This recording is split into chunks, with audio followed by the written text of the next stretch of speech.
السلام عليكم ورحمة الله وبركاته. الحمد لله والصلاة والسلام على رسول الله وعلى آله وصحبه ومن والاه. أما بعد, I'd like to thank my noble brothers at Sunnah Scene as well as my brothers at Sunnah Saga for organizing this class and this regular class bi'idhnillahi ta'ala. And in this class, Allah subhanahu wa ta'ala allows us to, as is announced and as the title shows, it is a class specific for the sisters.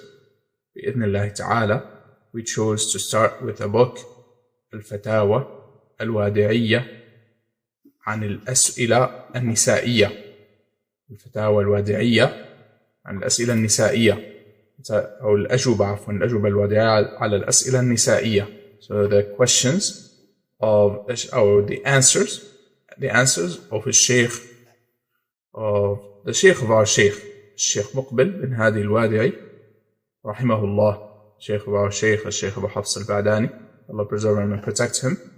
So his answers regarding questions that came from sisters, from women. So this is a book that is very beneficial. Alhamdulillah, that in general we find that the books that contain questions and answers by the scholars, by the people of knowledge, they are very beneficial. People of knowledge have always benefited from answers of other people of knowledge. You find, for example, Majmu' Fatawa Shaykh al-Islam ibn Taymiyyah rahimahullah, the collection of the fatawa, of the verdicts given by Shaykh al-Islam ibn Taymiyyah rahimahullah. There is no doubt that it is one of the very beneficial books of knowledge, many volumes depending on the prints. Most of them are more than 10 volumes by the bounty of Allah subhanahu wa ta'ala, very beneficial. And likewise, the fatawa, for example, of al-Lajna al-Da'ima, the permanent committee of Ifta', you find that the people of knowledge continue to read them, including our Shaykh Abdul Rahman al-Umaysan, hafidhahullah. He has regular classes in which he reads fatawa by the people of knowledge, verdicts by the people of knowledge.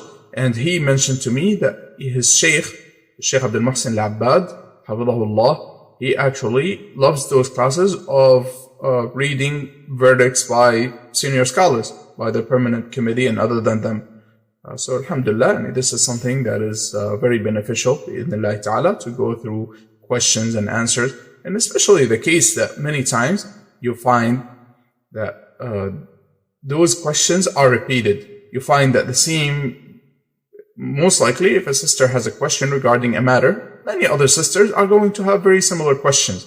So this is something that you find that the same question comes, or in general, we find that the same questions come over and over and over. So bi'idhnillahi ta'ala, listening to the questions and the answers of the people of knowledge is something that is very beneficial.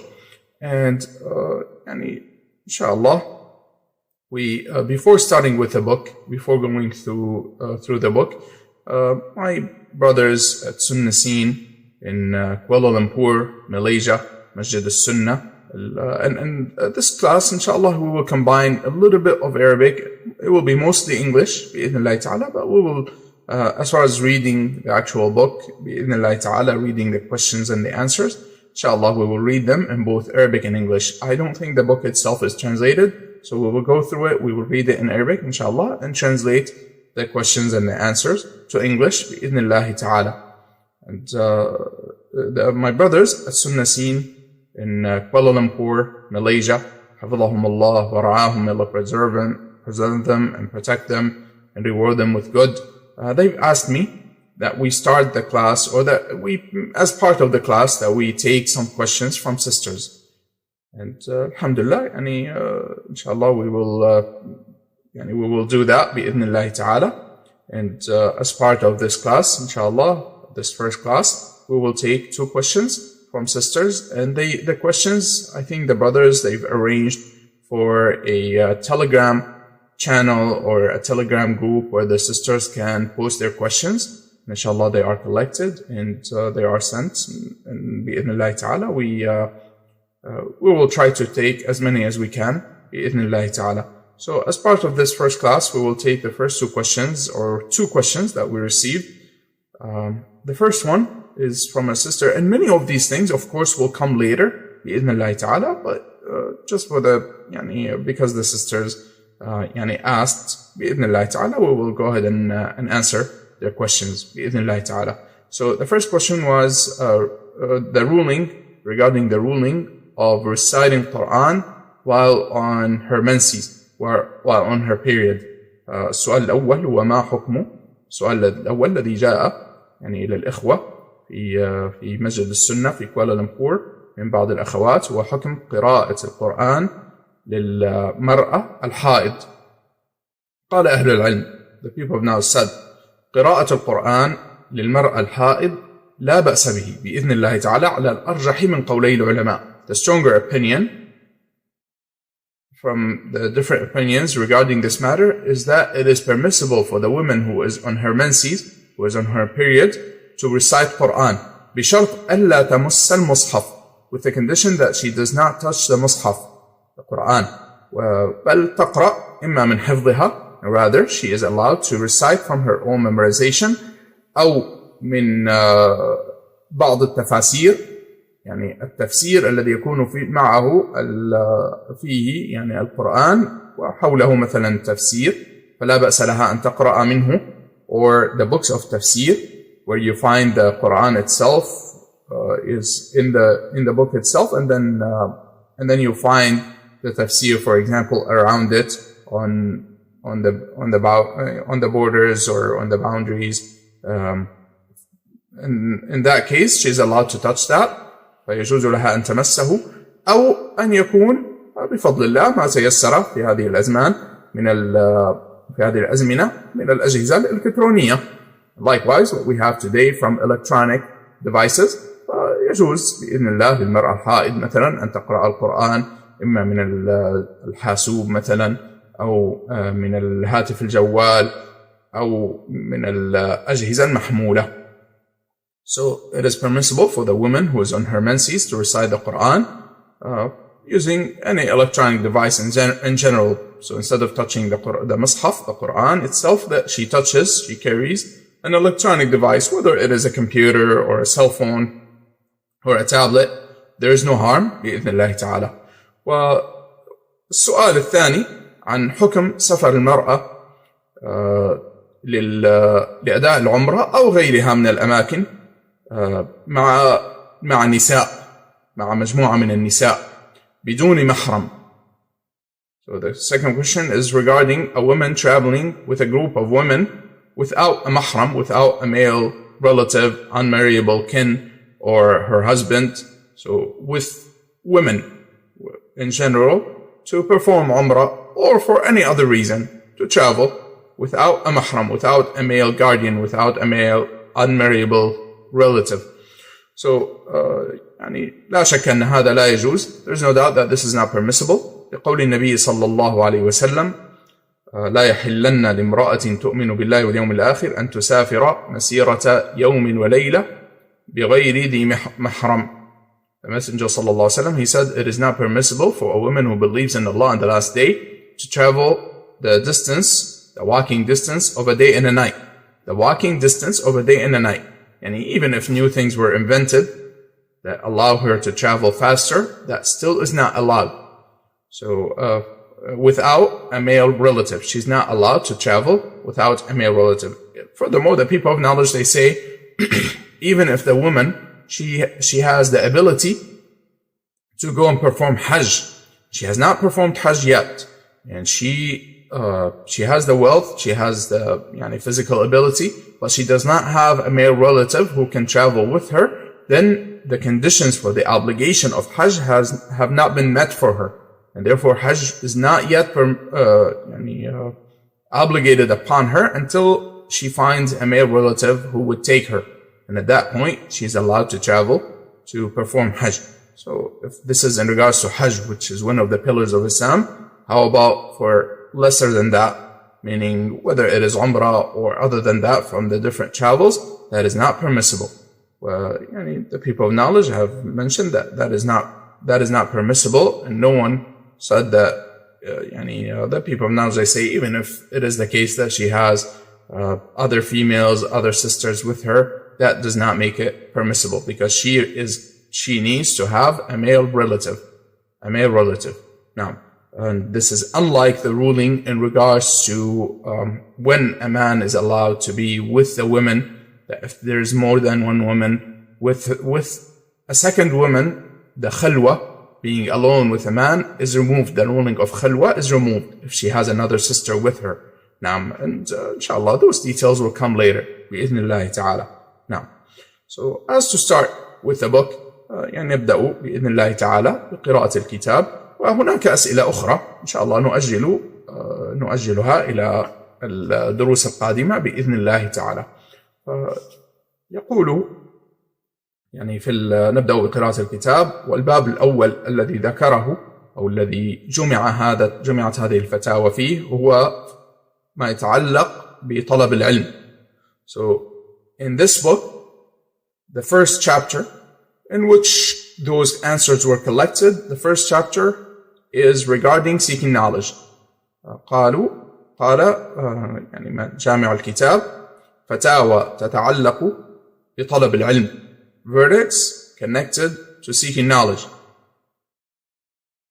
السؤال: طالبة علم في المسجد إذا رجعت إلى البيت فعليها بمراجعة ما تعلمته، وذلك يتطلب الوقت الكثير، ولكن هي تعلم أن شغل البيت بانتظارها، وعليها أن تساعد أمها، والعمل في البيت يأخذ كل الوقت، وطلب العلم يحتاج إلى تفرغ تام، فإذا عملت في البيت لم تأخذ الكثير من العلم، كيف توفق بين هذا وبين التفرغ للعلم?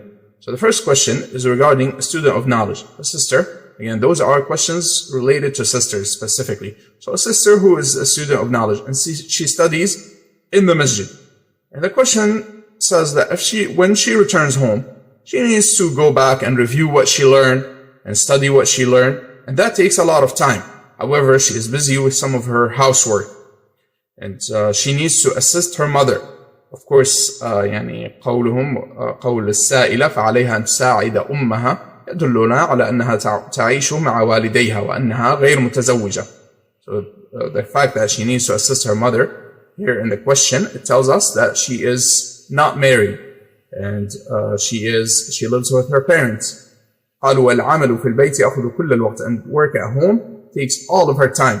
And seeking knowledge requires a lot of time, and it requires the person to free himself to seeking knowledge.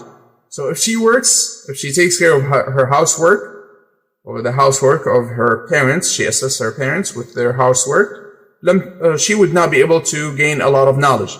How does she combine between the two and between helping her mother with her housework and freeing herself to seeking knowledge?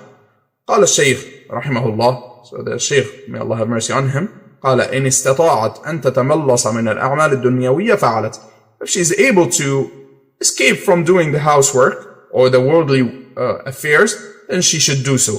Meaning, يعني ينبغي أن نفهم أن المقصود هنا أنها إذا لم يكن هناك حاجة يعني ماسة لشغلها أن تفعل ما تحتاج إليه أمها وحتى تتفرغ لطلب العلم. So here we should understand that what this means, if she's able to escape from her work in the worldly affairs, she should do so, meaning that if she is able to, for example, there is no dire need and there is no, her mother does not specifically ask her, rather, if she wants, she can help. If she wants, her mother is okay with her not helping with the housework and rather staying busy with her with seeking knowledge.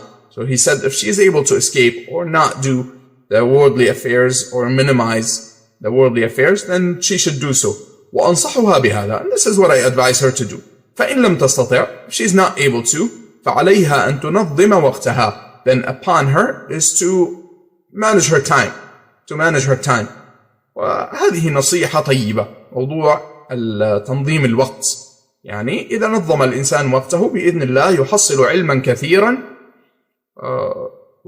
وهو لا يشعر, يعني ينتج ويفعل الأشياء التي عليه أن يفعلها من أمور الدنيا, وأيضا يستطيع أن يحصل علما كثيرا بتنظيم الوقت. And this advice is without a doubt a great advice from the Shaykh rahimahullah, that time management is a very useful tool. By way of time management, a person, by the bounty and the mercy of Allah subhanahu wa ta'ala, is able to do a lot of the worldly affairs, take care of his worldly affairs, as well as seek knowledge. So there is no contradiction and there is no conflict between taking care of the worldly affairs as well as seeking knowledge. Now, قال وأن تجعل الجزء الأكبر لطلب العلم, and that she should make the largest part of her time for seeking knowledge. وجزءا للأعمال الدنيوية, and to make a part for worldly affairs and taking care of her worldly affairs and worldly work. فلا يستطيع أحد أن يحصل العلم النافع إلا إذا كانت الدنيا تابعة للعلم. And here the author rahimahullah, the Shaykh rahimahullah, he said that one cannot gain the beneficial knowledge unless the worldly matters are a follower to knowledge and seeking knowledge. Meaning that seeking knowledge is first and has precedence over the worldly affairs, and then after that come the worldly affairs. قال أما إذا كان العلم تابعا للدنيا فلا والله المستعان. As for making knowledge and the matter of seeking knowledge to be a follower and to be after and to be inferior in one's eyes to the worldly affairs, then no, this should not be the case. Wallahu musta'an. And we seek the assistance of Allah in regards to that. قال السؤال الثاني أو السؤال الذي بعده: إذا كان طالب العلم الشرعي أو غير الشرعي في الجامعات، وإذا كان فيه اختلاط فهو حرام بين، وإن لم يكن فيه اختلاط فأين آية القرار؟ إذا كان طلب العلم الشرعي. So the sister asked if seeking knowledge, the Islamic knowledge, is either the Islamic knowledge or anything, studying anything in general, is in universities. If there's free mixing between men and women, then clearly it is impermissible. However, if there is no free mixing, then what about staying the ayatul qarar, the verse, the verse or the ayah in the Quran which commands the women to remain in their houses? So the sister asked: فَكَثِيرٌ مِّنَ الْمُسْلِمَاتِ يَفْهَمْنَ أَنَّ الْابْتِعَادَ عَنِ الْاخْتِلَاطِ فِي الْمَدَارِسِ هو القرار وحيث ما زلن يخرجن كثيرا من بيوتهن نرجو التوضيح. So the sister asked that many sisters and many women, they think, and in their mind, that if they are not in a free mixing, in an environment of free mixing, then it is as if they are remaining in their houses. It is as if they are obedient to Allah subhanahu wa ta'ala in regards to the command that they should remain in their houses. So they end up leaving their houses quite often. So we ask you to clarify this matter. The question to, again, Shaykh Muqbil al-Wadi'i rahimahullah. قال الشيخ رحمه الله. So the Shaykh rahimahullah, may Allah have mercy on him, he said: القرار هو البقاء في البيت. As for القرار, وقرن في بيوتكن, and referring to the ayah, وقرن في بيوتكن, remain in your houses, then it is to remain in the house. وهذا لا إشكال فيه. And this, it is clear. There is no problem in understanding that. وأما معنى قوله وقرن في بيوتكن في ظرفية فالمراد ابقين في بيوتكن. So as for the ayah وقرن في بيوتكن, then it means remain in your houses. ويجوز لها أن تخرج للحاجة الضرورية. So he said, and she is allowed to leave if there is a need or if there is a reason. أما مسألة الدراسة, as for studying, والجامعات, and as for universities, فالصحيح أنها عطلت كثيرا من النساء عن العلم النافع. In reality, they kept many of the women busy from the beneficial knowledge. وعطلتهن عن الزواج. They also kept them busy away from getting married. Many of the women, meaning that those who are busy studying and running behind their careers and collecting degrees and running behind their careers, it keeps them away from getting married. ربما لا تتزوج المرأة. Perhaps a woman does not get married in this case إلا بعد أن تنتهي من الجامعة, until she is done with her university and until she receives her degree. وربما لو تزوجت بعد 15 سنة ما يأتي قدر 20 سنة إلا ولها 3 من الولد.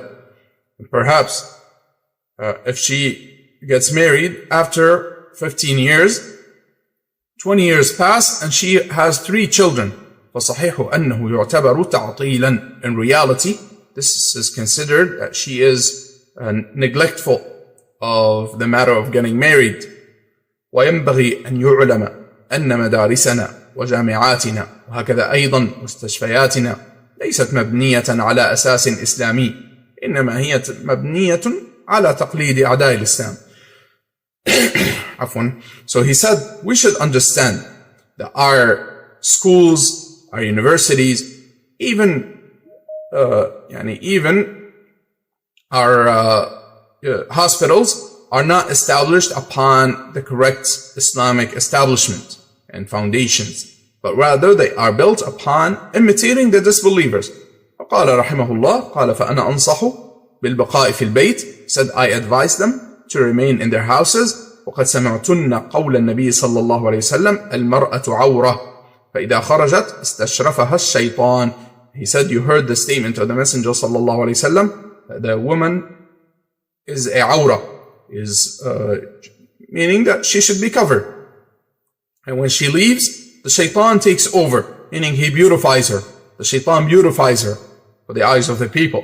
أن يقول لها إنك لا تمرين بأحد إلا أعجبتيه. He tells her, he whispers in her ear that you do not pass by anyone except that he likes, you make him have desire towards you. You make him have desire towards you. ويقول النبي صلى الله عليه وسلم, هذا حديث صحيح صححه الشيخ مقبل رحمه الله, and this hadith is graded authentic by الشيخ مقبل رحمه الله. والشيء من باب الشيء بالشيء يذكر. الشيخ مقبل لا شك أنه من العلماء المحدثين, ممن اعتنى عناية خاصة بعلم الحديث رحمه الله. And we should point out that Shaykh Muqbil rahimahullah, the scholar, the Shaykh who answered those questions, is one of the known scholars to have studied and have taught the science of hadith and the authenticity of the hadith. So he was from the scholars of hadith specifically, and he had he was very strong in regards to the matters of hadith rahimahullah ta'ala. طيب وقال ويقول النبي صلى الله عليه وسلم, he said, and the Messenger صلى الله عليه وسلم says, ما تركت بعدي فتنة أضر على الرجال من النساء. I have not left a trial after me that is more harmful upon the men than the women. الأمر خطير. He said this matter is very dangerous. فننصح بالبقاء في البيت. We recommend and we advise that the women remain in their houses. ولا تخرج إلا لحاجة. And that she does not leave except if there is a need, except if there is a reason. والسؤال الذي بعده, السؤال إذا كانت المرأة قارة في بيتها وتفضل البقاء هناك فلا تذهب حتى إلى المسجد, أي خير أم المرأة التي تطلب العلم وتقصد المسجد? So he was asked, a woman who remains in her house and she prefers to remain in her house, she does not go even to the masjid. She does not go to the masjid. Is she better, or is the woman who seeks knowledge and goes to the masjid is better? انتبهوا إلى جواب الشيخ رحمه الله. قال المرأة التي تبقى في بيتها وتتعلم في بيتها خير. So the Shaykh رحمه الله, he said the woman who remains in her house and studies in her house, this is good. And alhamdulillah, by the bounty of Allah subhanahu wa ta'ala, the matter of seeking knowledge has become easy. That the woman can study and can learn and can seek knowledge while remaining in her house without the need for her to leave and to go. Now, قال لأن النبي صلى الله عليه وسلم يقول, because the Messenger صلى الله عليه وسلم says, لا تمنعوا إماء الله مساجد الله. Do not prevent the female servants of Allah, the houses of Allah. Do not prevent them from going to the houses of Allah, to the masajid of Allah. وَبُيُوتُهُنَّ خَيْرٌ لَهُنَّ. And their houses are better for them. Their houses are better for them. انتهى من شريط أسئلة امرأة جزائرية. This is the end of some of the questions from a recording titled as Questions from a Woman from Algeria. نعم. ونكتفي بهذا المقدار. أسأل الله أن يرحم الشيخ مقبل رحمة واسعة وأن يغفر له ولمشايخنا ولعلماء المسلمين ولجميع المسلمين. أسأل الله سبحانه وتعالى to have mercy upon Shaykh Muqbil, forgive his sins, and to have mercy upon all of the scholars of the Muslims and the Muslims in general. And I repeat, may Allah reward my brothers at Sunnah Saga and Sunnah Scene for organizing this class. May Allah reward them abundantly for organizing this class, and may Allah reward all the brothers and the sisters who are listening in and attending, those who attended this class. وصلى الله وسلم وبارك على نبينا محمد وعلى آله وأصحابه أجمعين. سبحانك اللهم وبحمدك أشهد أن لا إله إلا أنت أستغفرك.